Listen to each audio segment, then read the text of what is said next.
A very good afternoon, ladies and gentlemen, and thank you for joining us today for this webcast on challenges to adoption of learning tools and technologies in corporate, with special focus on the Middle East. This comes to you from SHRM in partnership with EdCast. I'm Nitya Vijaykumar from the Knowledge and Advisory team at SHRM and your host for the day. Audience, please note that this session is coming to you as a webcast, and hence we have disabled the audio and video. However, this should not deter you from asking your questions through chat, and as your host, I will get as many answered by the panel for you. Learning technology has the power to usher in, connect to professional content, resources, and systems that help drive personalized learning. It has the power to increase productivity by accelerating the rate of learning, reducing costs associated with instructional materials or program delivery, and better utilizing the associated with instructional materials and instructor time. However, learners, facilitators, and program designers are all at different levels when it comes to technological competence. For those in the driving seat, it is critical to bridge this gap by understanding what learners want, ensuring higher usage and retention, and building a sustainable model. It's my pleasure to welcome our esteemed panel for today for this conversation as we hear from them on what are some of the key challenges in adoption of learning technologies and corporates, and what could be some good strategies to increase utilization, thereby enhancing learner engagement. Please welcome Ms. Areej AlShaibani, who is the Head of HR Development, Director, Minister of Transport, Communication and Technology, Oman. Ms. Radhika Punshi, co-founder and MD, The Talent Enterprise, and Mr. Mayank Pande, VP Markets and Partnerships, EdCast for Asia, Africa, and Middle East. It's such a pleasure to have you all with us today. Ms. Areej AlShaibani is a great motivator who promotes learning and development culture, which helps create a positive culture in the organization. She is working in innovation and creativity towards building capacity and is professionally certified in talent management and employee engagement, as well as strategic planning development and strategic performance management. Ms. Areej holds a certificate for career development and for certified succession planning from the George Washington University in the UK. She also holds a master's degree in management and entrepreneurship from Cranfield University, UK. Ms. Areej is a member of the Change Management Committee and the SHRM while leading the human resource development projects and providing consultancy to government entities. She's been an expert in return on investment since 2013 and is an expert in motivational and engagement programs. Ms. Areej, it's such a pleasure to have you with us today. Thank you very much. Ms. Radhika Punshi is the co-founder and managing director at Talent Enterprise. As an organizational psychologist and HR expert, she advises clients on strategic human capital issues and challenges, including building the competitiveness of local talent, with a key focus on youth and female inclusion. With an Ivy League education and 2 master's degrees in organizational behavior and psychology, Radhika is the first person from the MENA region to be awarded a degree in positive psychology. She served on founding board of directors of the prestigious International Positive Psychology Association and is a visiting scholar at the University of Pennsylvania. Such a pleasure to have you with us, Radhika. Thanks so much. Thank you. Lovely. Mayank has over 2 decades of experience in areas of business leadership, general management, business transformation, and market development.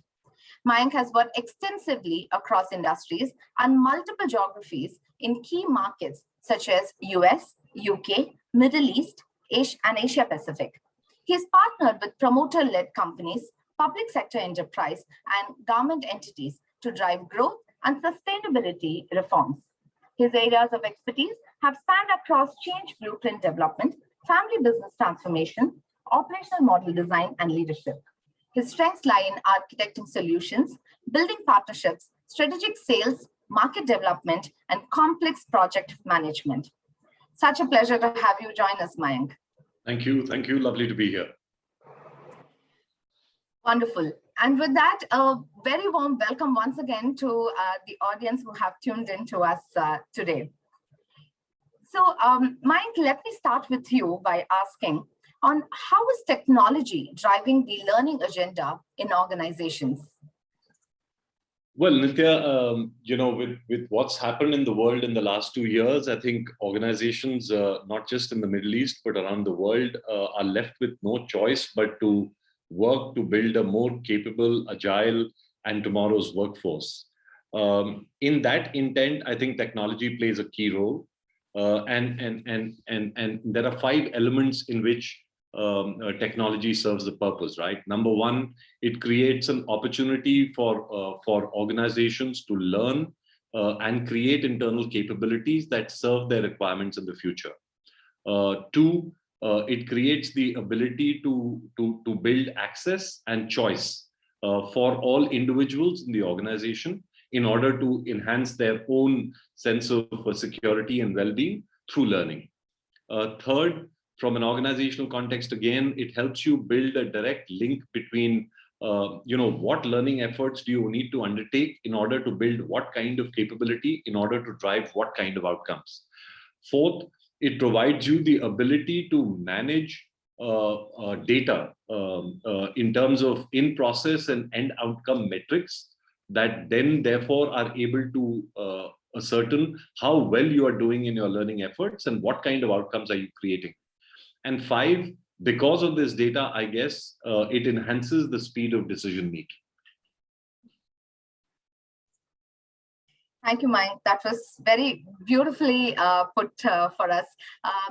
I'll now invite Radhika also to share her thoughts on this. I think it's very critical for us to understand different perspectives on how technology is actually enhancing learning and development. Thanks, Nitya. And one thing I promised to be in this 1 hour is honest and open and maybe a bit controversial. And I actually think it's the other way around. I think learning really drives technology and the learning culture and sort of the context around learning drives the adoption of technology, right? So I think technology can enable a learning culture, but I think it's the learning that really drives technology. And I say that because obviously, and Mayank, you spoke really well about kind of what's going on right now, right? And I think obviously, there are lots of options available. A lot of organizations are looking at technology solutions, but it's also the overall organizational culture, where the organization is at in terms of their maturity levels. Is it a skilling, reskilling agenda? Is it sort of a well-being and kind of mental health agenda? Is it sort of an employee engagement and sort of where you're starting off as well? So it really is a learning ecosystem that then can drive use of technology and adoption, and it's using sort of information from employees, from demographics, and again from a psychology perspective, how people learn, and I'll talk maybe about that later, that can drive the best use of technology. So for example, if you're looking at a public sector bank in India versus someone like NEOM in Saudi Arabia, obviously the learning technologies and what they choose to use will differ greatly based on organization type, and the learning outcomes they want to achieve. And if I could just, add to what Radhika said, I think she makes a wonderful point. I think the technology does drive the learning agenda, but the evolution of technology to continue to suit the learning agenda is coming out of requirements that learners are putting on the table. And therefore, concepts like learning in the flow of work, are today becoming paramount as ways of creating enhanced value and effectiveness when it comes to learning. Yes, so this seems to be a partnership or a marriage made in heaven. Ms. Areej, very keen to hear from you as well. Yes, I can't agree more. I believe both of our colleagues mentioned lots of important points, but I will give you a story of one of important stories that happened in ICT sector. Since I'm working in a technological sector, we need always to be up to date and to meet the changes that happen. I will give you one of the stories that happened in previous organization, Information Technology Authority, Based on the learning and development plan, we could upscale 6 coffee boys from a normal coffee boys into, we upscale them. They could, they had the ability to use the laptops, they had the ability to do PowerPoint as well, use all of the technologies as any other employee. And we have planned for them number of courses in order to shift from this position to a higher position, like administrative position. And we have succeeded to meet the target. And most of the 6 employees now are administrative. And we were be able to, of course, replace this position by other employees. And this was one of the achievements that we have done. I'm really happy that all of them were Omanis, and they could not complete their studies, but at least in our organization, we make their dream true, and they could cope with technology, and now they are very smart with all of the knowledge needed. And in other side, we do provide learning and development to all of the organization, from the top management to the least employee. So since it's ICT sector, we could always make sure that all of the employees have the needed knowledge and skills in order to meet their KPIs. As you know, in ICT sector, it's always being very challenges to how to handle the cloud, how to work with artificial intelligence and the big data and other skills, or the future skills. And we have metted mostly all of this, and we could be a role model to other ministries in terms of technology and in terms of knowledge. As we know, knowledge is power. Absolutely. So well said. And it's so encouraging to see that how the right mindset or the learning agility can be ably supported by technology. And then, as they say, sky is the limit. That's a very beautiful story that you shared. Radhika, I'm going to come to you to check with you on one of the first things when organizations, and now as we've very clearly established that technology is the way to go, can be a great enabler to learning in organizations. One of the biggest questions that organizations face is, how do I select my technology partner? What is it that I would need? Am I making the right choice? And there are plethora of choices available. So what are some of the top of the mind things that you can share when to help organizations evaluate a good technology partner? Sure, Nitya, I'll attempt this question, and I think Mayank will probably have more experience in terms of what to share. But again, thinking from a client, organization, user perspective, I think the first thing I would say is simplicity and accessibility, right? I mean, I think as HR professionals, we end up overcomplicating too many things for people, for our employees and our workforce. And I think in this phase of massive overload, digital overload, and all of that, we need things that are simple. And I kind of learned a lot. I think most of us have experienced the world of online learning for children last year. And I always say a really good gauge is to see if how my 5-year-old then was using e-learning in school, right? So, and how quickly she was able to adopt to using technology. And I really say for whatever a 5-year-old can use is probably what we should be doing with employees as well, because employees like simplicity. So I think simplicity is definitely one. The other thing we talk a lot about is personalized learning, but I think it's about taking personalized learning to the next level, right? So what does that mean? So obviously it means based on individual gaps, you start to get kind of learning pathways curated for you. So that's kind of, but for me, it's going beyond that, right? So it's kind of using, again, from a behavioral perspective, how do you incorporate things like nudge theory into learning, right? So when you know someone's kind of feeling a certain way, again, I'm talking about maybe burnout or exhaustion, how do you kind of use nudge theory to curate articles coming to them? We know a lot about our employees as much as we know about customers. So, for example, in my team, I know there are people who kind of are up at 5 a.m. and will consume learning best at 5 a.m. So I make sure that they get the emails and articles sent to them at that time. And a couple of us stay up till 2, 3, and we're sharing articles later at night. So also knowing when people and how people consume information is very important. The third thing I would say is demographics. So look at obviously the demographics that you're serving. The population, is it mainly youth? Is it sort of a mixed sort of workforce? The integration and workflows, so how the learning systems connect to your performance, to your talent, and other systems, because if it's standalone, it's kind of going to be hard to implement. And the last two things I would really say is, I think the single best indicator of choosing a technology or learning partner is percentage of kind of absorption rates, right, or adoption rates. So how many people are actually using the technology, and I think that's the single best measure of success. And the last thing I would say is that as HR professionals, choosing a technology partner or a technology partner is a huge decision, commitment of time, effort, resources, and sometimes we'll make a decision to go with a certain system and it may or may not be working as we want it to work. And then there's huge sense of failure that I, as a CHRO, introduced the system and we've got a 5% or 8% adoption rate. So I would also really encourage starting with pilots and building that use case. So if you want to focus on digital, or you want to focus on sales transformation or customer experience, maybe start to pilot the learning technology partner in certain areas and then do an organizational rollout, versus making this big decision and then having to take 2 steps backward if things are not going the way you'd expect them to. So that's kind of a bit from me in terms of what could be done. Thank you, Radhika. I think you touched upon some very critical points. And the first aspect still stays with me on, how technology can really be kept simple. There is so much happening in the space. It's so very easy to get carried away. And I can definitely resonate from a CHRO's point of view, where they really want to give the best, best in class to their participants, but really taking a step back and understanding your ground realities, whether this is something that my end users will actually consume, is very, very critical. And I think you made a very important point on starting off with a pilot.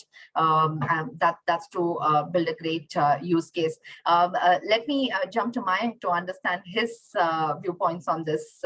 So what do you think some of the key factors when evaluating? Are you with Radhika on doing the pilot, or would you want to go full the whole hog? Well, on top of what Radhika said, I'd like to add. That's the way I like to address it. Again, I'll try and put my response in 7 points. I think first, from a company's perspective, while evaluating a technology partner, they need to understand how invested is this partner in your success. I think that's a critical one. If that technology implementation is critical to the success of the organization, right? That's one. The second is the extent of industry and domain and business process knowledge that the partner brings to the table.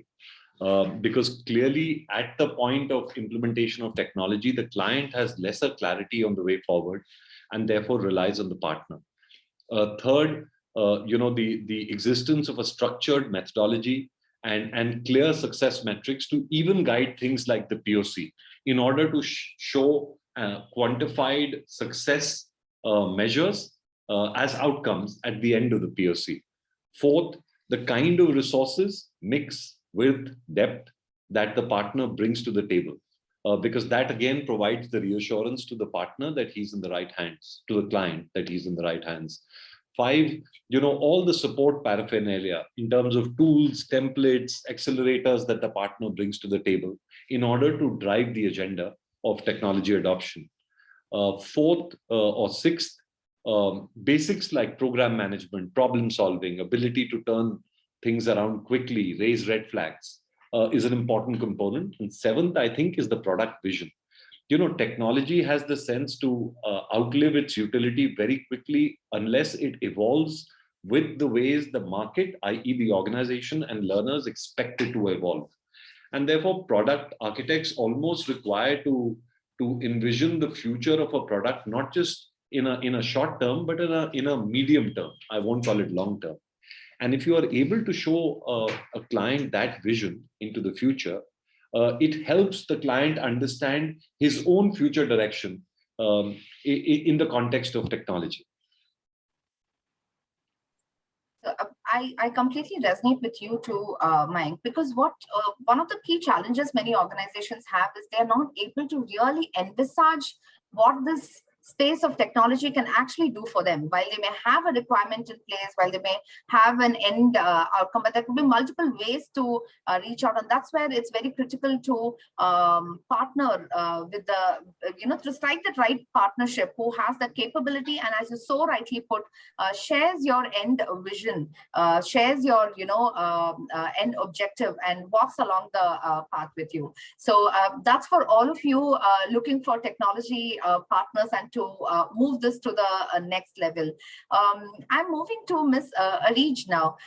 Ms. Areej, let's move away from organizations a bit and talk about the employees. When it comes to driving, when organizations want to drive their learning agenda, how can they ensure that this learning agenda actually reflects the business requirement while addressing the personal needs of the employees?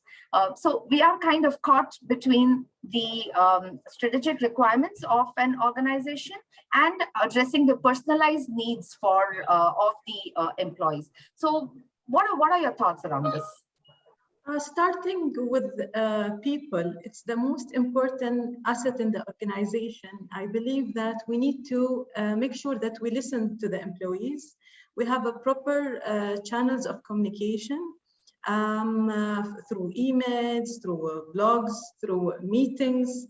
It's always important to listen to what are the needs of the employees and then align it with the business need. So starting with training need analysis tools and different methodologies that we need in learning and development to understand the need of training and development of employees, and then align it with the business plan or the organizational plan. In my opinion, we have a certain number of functions that learning and development need to focus on. An organization that focus on investment of its employees, you will be able to attract the talent employees to the organization. Number two, developing the capabilities of the employees and continue improving their skills and ensuring that their individual goals are important as well of the organizational goals that will help them feel that they are belonging to the organization. There is a trust that if you go for this certain of courses, this will help you improve within your career path. At the same time, it will meet the organizational goal. The researchers showed that companies that invest more in their employees are more be able to have an impressive result. Thirdly, how to create a value of culture. Learning and development are responsible, and they are the champion of having giving a value to the organization, and by investing in the new generation of employees. The new generation are looking to organization, oh, this organization is going to invest in me, then I would love to join this organization. If the organization ignores the need of development of individual, then definitely they will not stay in the organization, and because they will feel that they are out of the market. Number four is building brand. The employer brand. Investing in learning and development, it helps to give a value, more value to the employee, to the company, and the employer become popular between its sector itself. The five, or the last point I would like to focus on, is motivation and engagement, where the more the organization invest in learning and development, it will increase the productivity within the organization, it will increase the performance, it will have a better performance, and at the same time it will have a culture of more happiness and equalization between employees. People will feel that they are appreciated, they are welcomed more in this organization. We do care about their needs. It's not only a normal HR employee or a normal security guard or a normal cyber security employee. It's there are more equalization between different functions within the organization. I'm sure that ICT sector, we do provide more courses for or certified courses, expensive courses for security and other specialized in ICT, but at the same time, we don't forget the supporting services like HR, finance, administration. All of them are, it's a right. Development, it's a right. It's your right to be developed within the organization. It's not luxury to have. It's not a benefit. It's your right to be developed. And in my opinion, to have a great strategy of learning and development, you need to have highly support from the top management. Top management should have the mindset of growth mindset of the employees, and they look at the employees as their assets and those who will reach the organizational goal. And the plan of learning and development should in line with the strategy of the organization. And we design it as per the strategy of the organization. And as well, we need to have latest technology in terms of processes, Oracle, ERP, any other systems that will help us to meet the goal of the organization. Sorry for the long answer. Not at all, not at all. I think you captured it very well. And one thing is a clear takeaway that the business strategy and the learning strategy cannot be a disjointed effort. It has to very clearly, the two have to talk to each other.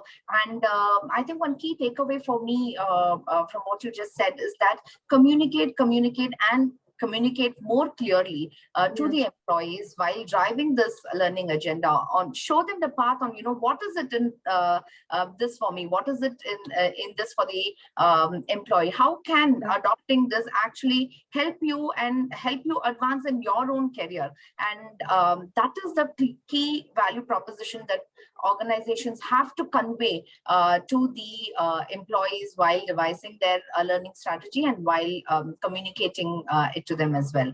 I'm now going to slightly flip this and look at it from a learner's point of view, and I'm going to come to Radhika for this. Radhika, what are typically the challenges when it comes to adoption of these technologies, or where do you see some of these things not picking up? And how do you think employees where do they find it difficult to adopt these technologies? Sure, Nitya, thanks for that. And I'm also, as everyone's speaking, going through a couple of questions on chat, so I'll try and incorporate a little bit of what people are saying as well. And Mohammed, I know you've asked a lot of questions as well. And I think adoption of learning technology or any technology is a change management process, right? And it really starts from a learner perspective in terms of that, what's in it for me? Why should I do this? Is this another thing HR wants me to do on top of the 20,000 things I need to do on my daily basis? So again, I think the what's in it for me is really important. I genuinely find people who have, Areej, you talked about growth mindset, or people who have that curiosity, that openness to learning, they are not going to wait for HR to provide them a learning management system, right? There's this wonderful thing you may or may not have heard of called Google or YouTube. And people will go and seek information. So people who are curious, who have a growth mindset, who are not getting what they want, will seek information from outside, right? So I think when you are kind of looking at adopting or launching a learning technology, it really is appealing to the 80% who probably are not as proactive, maybe don't have that sort of growth mindset. There's definitely a lot more variation and diversity in the way people learn. So our research, for example, shows that obviously not everyone consumes content and learns the same way. So some people are social learners, they like to learn with other people. Some people are more experiential. Some people are more structured.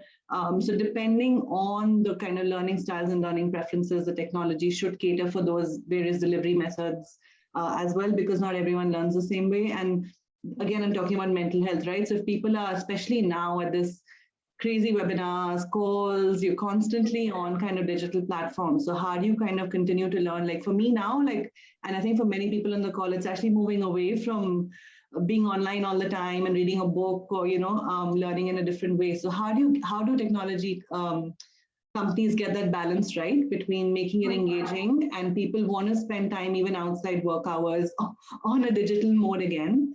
I think that's very, very important. And I think, again, the experience of learning in that sense makes sense. But again, from a learner perspective, what's in it for me? Is this another thing HR wants me to do? They have to find value quite quickly in the process or technology that you're trying to drive. Yeah. Digital detox is something that, yes, we've been hearing quite often. In fact, I'm going to, check with Mayank on a question also that has come from our audience. What will be the real show-stopping for e-learning and platforms to make learning new experience to kids and employees? That's an interesting question. So how can e-learning and platforms be made more interesting for kids and employees?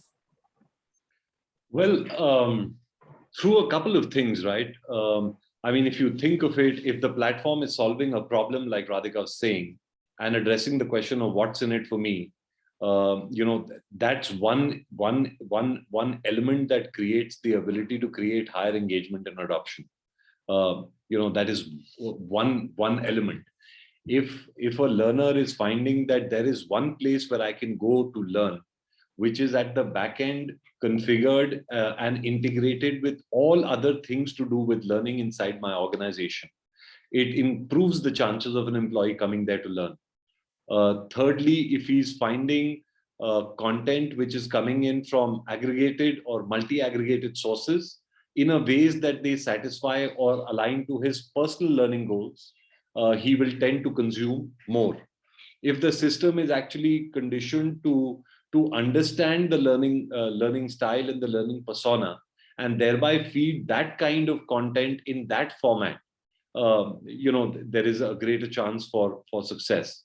If the content is curated in a ways that it addresses the timeliness of content requirement and the relevance of content consumption, there is a higher opportunity to create success.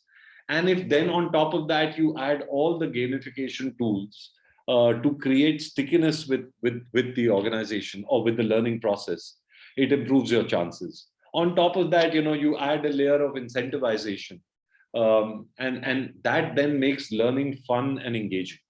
I think that's the ways I look at it. I'll also like to, condition all of that was said by Areej and by Radhika into 4 words, right? Agility, technological and organizational, configuration, more relevant to technology, scalability of the technology, and personalization of the experience. If you take these 4 words, it more or less encapsulates all the stuff that we've said as a way forward, or as a ways of driving relevance. Thank you, Mayank. That was very well put. There's another interesting question, and I think, Ms. Areej, if you could attempt answering this. What are the key methods that the speakers, as in your organizations, are using to change people's perspective towards learning? And is there a change management strategy involved?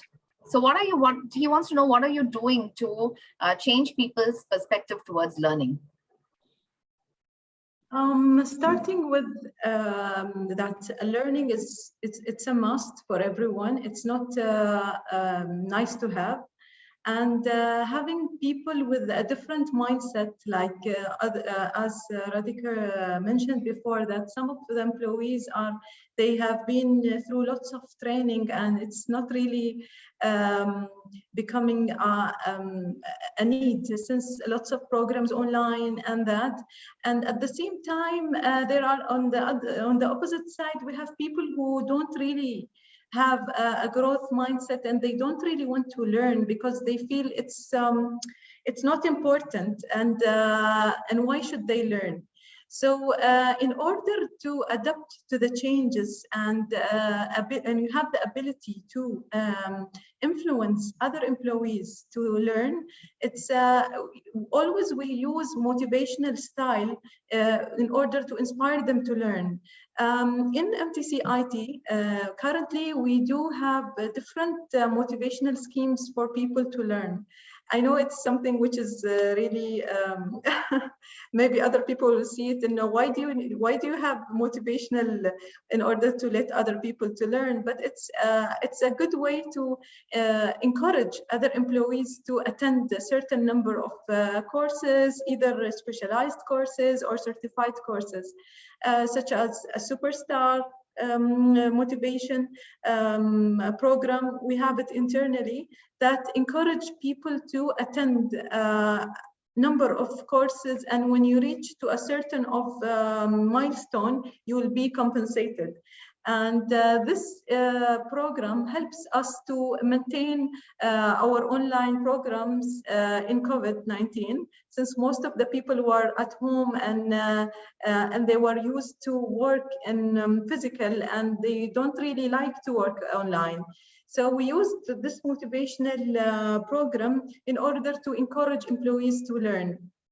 And the second thing that we do, we always listen to what are their needs in terms of courses, programs, and different, maybe on-job training. It's not always training. We have different kind of ways to try to change their mentality of learning. So this is my points. Thank you so much for that. Which brings me to another interesting point that he has raised, asking on whether speakers are working as change agents. Radhika, I will move to you to understand that. Have you ever had to use change consultants, or what are your thoughts on this? When there's high level of high intensity of resistance to learning, and you're so conditioned to doing things in a particular way that you do not want to see the merits of that.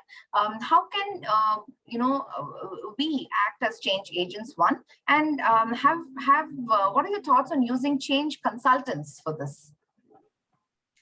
So interesting questions. Like I said, I think adoption of learning or adoption of any kind of change it's a change process, right? And being a consultant myself, I'm not a big fan of using consultants, because I think the best change happens if it's driven internally by the leaders, by employees, etc., etc. So I don't think, and again, I've been in the business of consulting for 20 years, but it always needs the organization to drive it forward. Having said that, I think what's really important is to also, and I've been, working in the Middle East and for about 20 years now, and I think it's also to understand where we're coming from. And I think Areej, you pointed to this a little bit. So till about even a couple of years ago, it is a very traditional learning culture, right? It's classroom-based. Employees expect to be sent to Boston or to France or to the UK over the summer and attend a fancy business school program, etc., right? And to kind of use the word learning was considered sexy and glamorous, and you'd be sent on all these offsites and go abroad. And this is a very different mindset where you have, an app or a learning technology that you can use, and you're not being sent off to a hotel and talking about how good the lunch was, etc., right? So it's a huge mindset shift in terms of moving away. So we also have to realize where we're coming from and where we want to go. And it's a big shift, and I'm seeing this across the public sector, private sector, and kind of all over the GCC in the Middle East as well. So how do you kind of move from a very traditional approach to learning to something that's actually much more forward in that sense?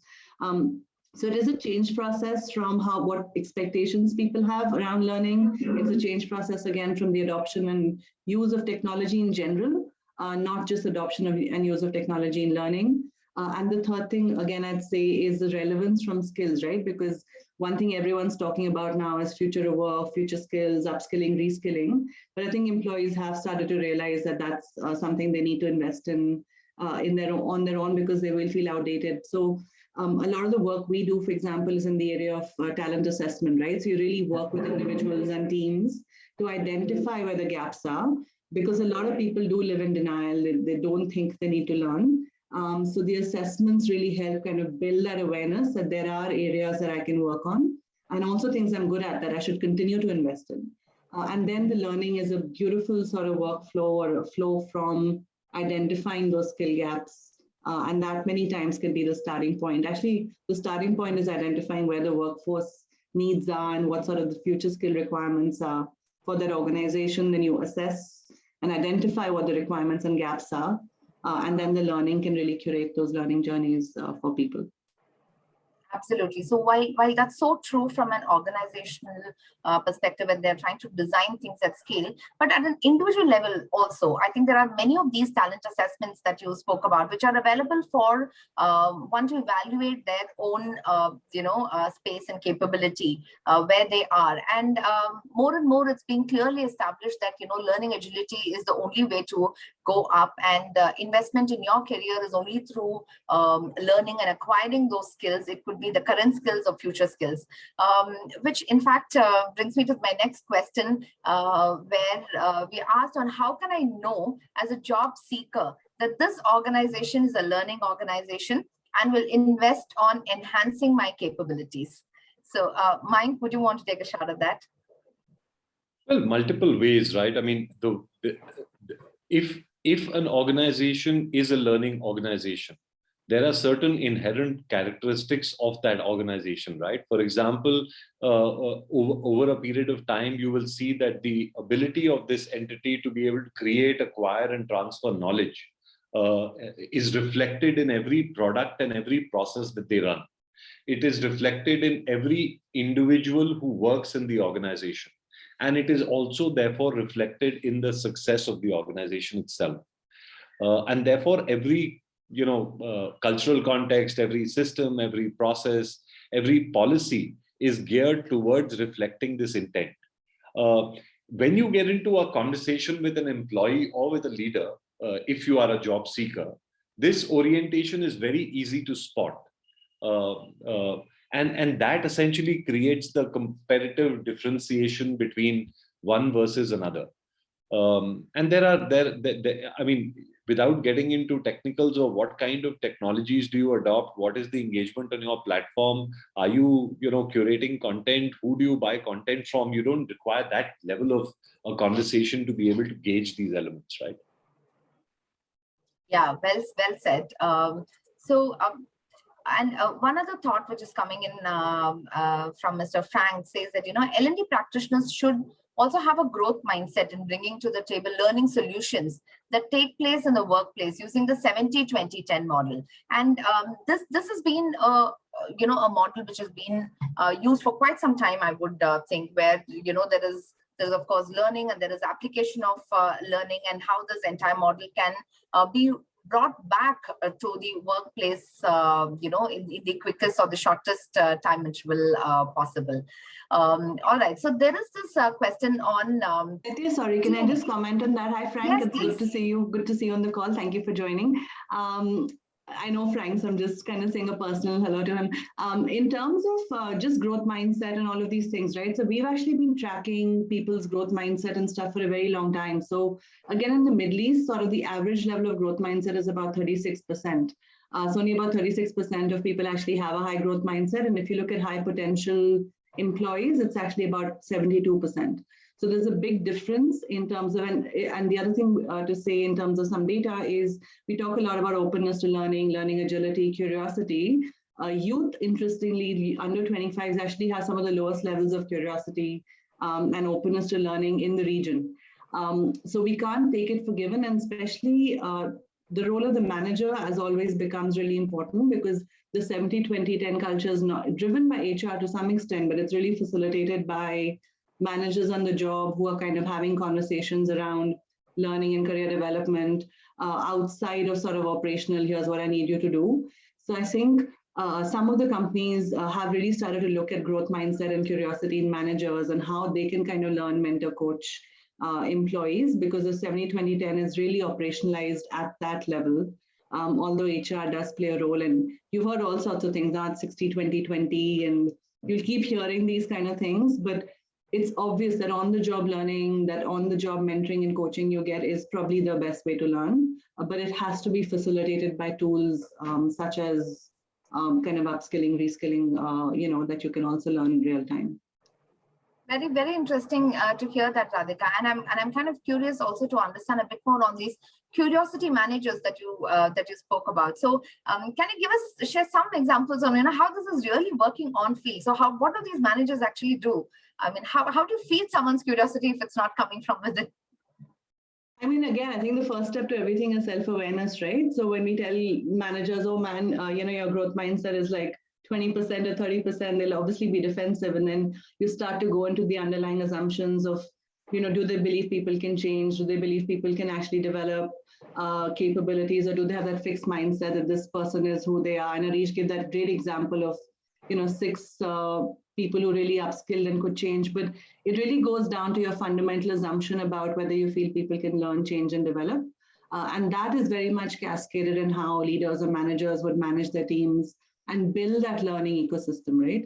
And also how open are leaders talking about when things go wrong? How do they manage, learning around failure, learning around challenges as well? So it's that whole learning ecosystem that can really be built and cascaded at that managerial or team level, which then rolls up to the organization, obviously. I also want to bring in an example at this level, if I may, Nitya. Yes, please. About a year ago, we were in conversations with one of the 3 biggest family conglomerates in India. And they have more than $1 billion business in just cement. And we were talking about rolling out, a digital skilling transformation solution across the entire cement business, which meant about 12 factories. And we were then asked to put together a POC for one factory. When we did put together that one POC in the factory, what we found was that the rates of adoption were very low. And obviously, this is traditional industry. Employees were never conditioned to a self-paced model of learning. Technology was alien. Adoption of technology was never expected or encouraged. And that is how we were into 2 months of the POC. Till one day, in a fire security drill, one of the supervisors on the factory decided to use our platform in order to record a video of a fire security drill being done. And he on his own took the initiative to create a voiceover, and he put that into the platform. I think over a period of 3 days, that one video created about 50,000 views, and thereby demonstrated the application of the technology, not just to the cement, but also then to their other traditional businesses, which then created the business case for change, which then created the need to upscale and to implement this at an organizational level.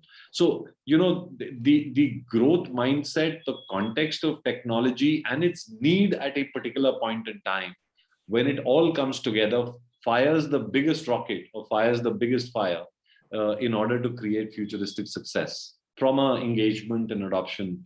I wanted to bring in this story, but I didn't know when to bring it in, but I thought I'll trail Radhika's story. No, so glad you did, and such a powerful point made, because as you so rightly said, connecting the dots and boom, that's possibly the eureka moment to for learners and everyone to understand that yes, this does make sense to me. And what a beautiful example to share.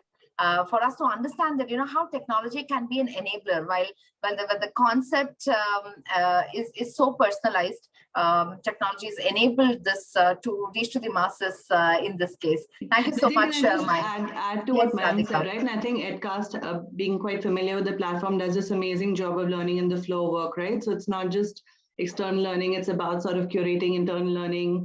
And I feel like we keep talking about learner engagement, but I think a very good measure of learning technology is manager engagement, and a good measure of manager impact is how managers are using and sharing learning resources with their teams, using a platform like EdCast, for example, to do that. And you will start to see effective managers and non-effective managers by how they use these platforms with their teams.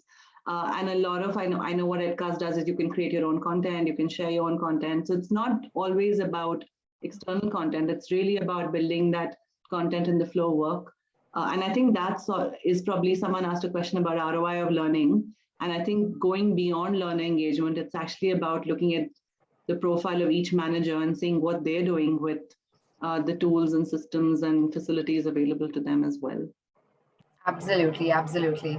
In fact, on that note, Ms. Areej, I want to come to you to understand that how technology or digital adoption calls for a mindset level shift. And I mean, in your experience, if you can share some examples of how organizations have actually used this to their advantage, how have they created this mindset level shift and been able to work it to their advantage? Okay, we as human resource development, we face sometimes some challenges with behavioral issues with some of the employees. And since we are working in ICT sector, sometimes people, they go to the social media and try to write some tweets, and it might be offended to the organization. And how can we observe kind of this kind of communication? We had some of a case that we have shifted a different way of behavior to a positive behavior by inspiring them to provide a leadership course. And they will be a facilitator to present to other employees. That helped us a lot in changing a negative behavior to a positive behavior. And we had a proper communication. Always the answer is communication. In order to have a better adaptation in any situation is communication. We had a very good communication from the top management to all of the employees about what is the vision and the mission of the organization, and how could we shift any negative thoughts to a positive, and this helped us to have a shift in mindset. And as well as learning and development, we always think about what are the needs of the employees and how can we improve their situation into a better situation, and that help us to achieve the organizational goal. And at the same time, since human resource development are the owners of the culture, they need to make sure that we have a great space for creativity and innovation. So sometimes some of the employees, they need an area where they can innovate and be creative and being accepted with different kind of creativity. And this is important to have a space, and at the same time having as I say, the statement of people, process, and technology. If we are good in maintaining people and the processes, technology, it will help us upscale them, adapt to any uncertainty of changes that might happen. For example, what happened in COVID-19, that most of us did not expect this will happen to us, and we will all need to work from home. And how could we manage between home and kids? And all of this, it gives the organization a challenge. How could they shift either quickly or have as a demo, how can we shift to work remotely? This all helped us to have a growth mindset and shifted our technological skills into an upper level of skills due to COVID-19. So thank you to COVID-19, actually. And at the same time, because we had maybe some resistance to shift technological to or work remotely, since some of the managers, they don't really maybe trust some employees to work remotely. But this helped us to faster the process and to be more acceptable, and maybe people are achieving more in terms of productivity at home than or remotely than at work. The results of such a change help us to see that having a better outcomes. I will give you one of our example. This year or last year in 2020, we normally just do in-house program and minimal of online programs before COVID. And we were used to trend around 350 employees only.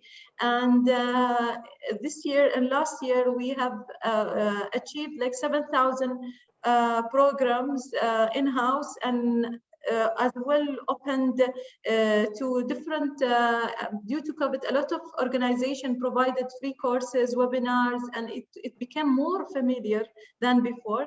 And as this is an example that how we could adapt to such a change with less pain, and it was enjoyable. Thank you. Thank you so much for sharing that, Ms. Areej. Mike, I'm going to move to you as I touch upon possibly one of the most critical aspects when it comes to any training, any L&D, and we keep hearing about ROI. Mohammed also here wants to understand that what are the training metrics that are being used to ensure that you have the positive outcome. I'd just like to extend that question to understand from you. The whole concept or the whole approach towards training metrics has actually changed the way I see it. It's no longer the start and the end where we calculate the ROI per se. So what, according to you, and how are these metrics actually being measured at different levels? How are these data points actually helping organizations in enhancing and delivering better value to the learners? In many ways, Nitya, it's a pre and post COVID scenario itself, right? And in the interim of pre-COVID and post-COVID, there is technology as an enabler. Now, today, when you are deploying technology, you are able to assess how many subscriptions or how many content libraries do I buy and what is the utilization within that library, right? In the earlier pre-COVID days, nobody firstly bothered about that metric. And secondly, the rate of utilization itself was very poor. You can now drill it down a level below to say what kind of content was consumed by my learner in Australia vis-a-vis Asia, and how was that content personalized to suit their cultural context, right? You can even break down that metrics further to say how many people have started a course, how many are in the middle of that course, and how many are have completed that course. And that metrics itself is an in-process and an end outcome metrics, right? At the click of a button, you can turn around and ask or take an executive decision around when did I start a course? How many months have people been on this course? What is the level of certifications that they've achieved, which is then indicative of a level of capability built inside the organization itself, right? If collaboration and socialization is important, you can actually track how much of content is being created within an organization, how is it being shared amongst peers or within peer groups, within cohorts, and how many people are liking and forwarding it as a measure of relevance of that content or engagement with that content, much like it happens on any other social media platform like LinkedIn, right? So the metrics that was being used to be able to assess learning itself is shifting. In addition, I think, the technology is today allowing you many interesting things, right? For example, you are able to now put together a skills passport. So if in a year you have gone through 5 certification courses and gained a structured certification, you can actually port that certification out of one organization into another as a ways, in a similar ways that you travel from one country to the other, indicating a visa that you have, right? Skill coins are being allocated by HR departments today as a virtual currency to allow you to procure content on these platforms, which is suited to your own context. So I'm given 200, let's say, units of virtual currency. I can spend 150 on organizational indicated areas which are relevant to my job, and 50 for my own self-development. So all these kinds of, the paraphernalia around learning and the metrics, it has changed fundamentally. Now, what extent are organizations ready to deploy these mature learning metrics is a function of where they are on the learning maturity curve to begin with.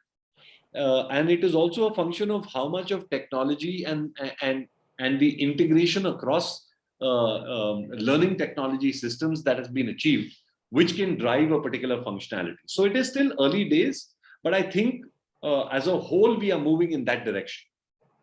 And can I just add to that? And I think, these are great learning metrics. But again, if you put on the CEO, CHRO hat, right? Learning is, again, a journey towards certain organizational outcomes, right? So if you think of sort of how I know my learning programs have been successful, right? I as a CHRO would say, okay, have I reduced my dependence on external consultants, right? So I have a digital team. They've been able to use sort of the digital learning tools on the platform. Does that reduce my consulting cost next year by 30%?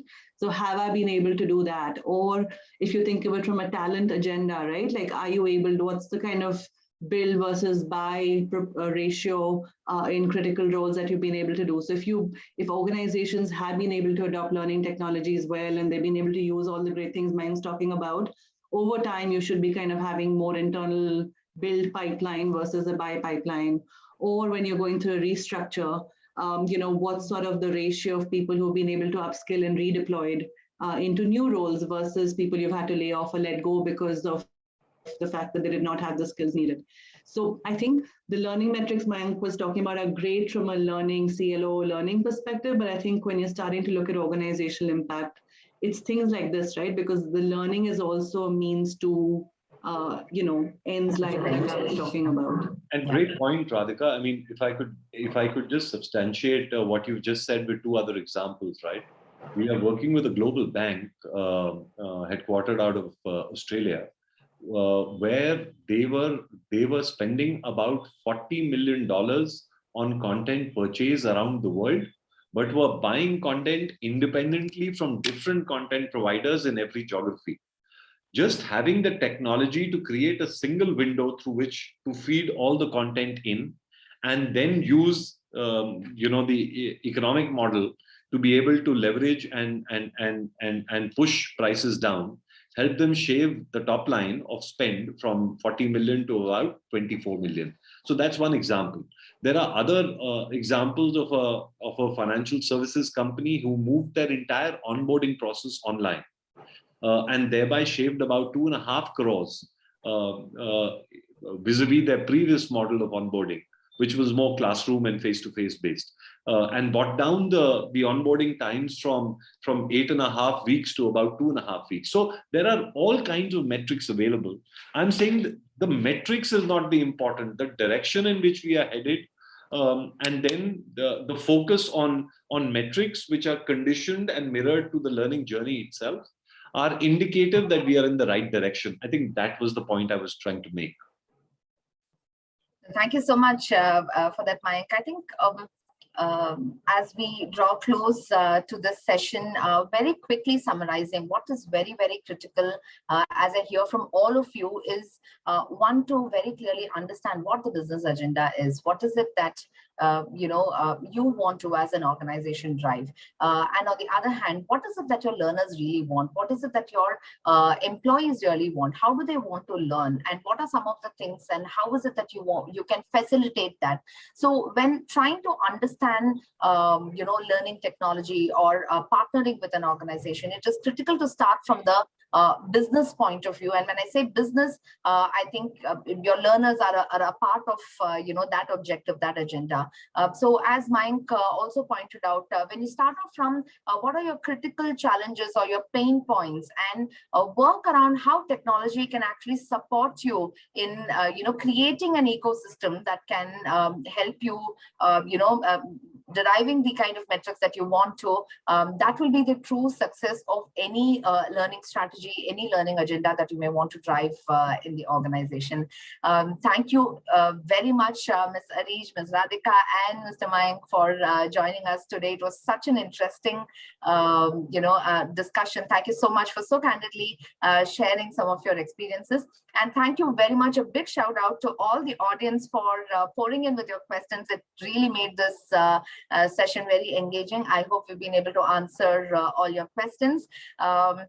Do watch out for the link that we are sharing and the index report that we are sharing for your reference. A very good evening to all of you. Have a wonderful, wonderful evening. Thank you. Bye-bye. Thank you, Mayank. Bye.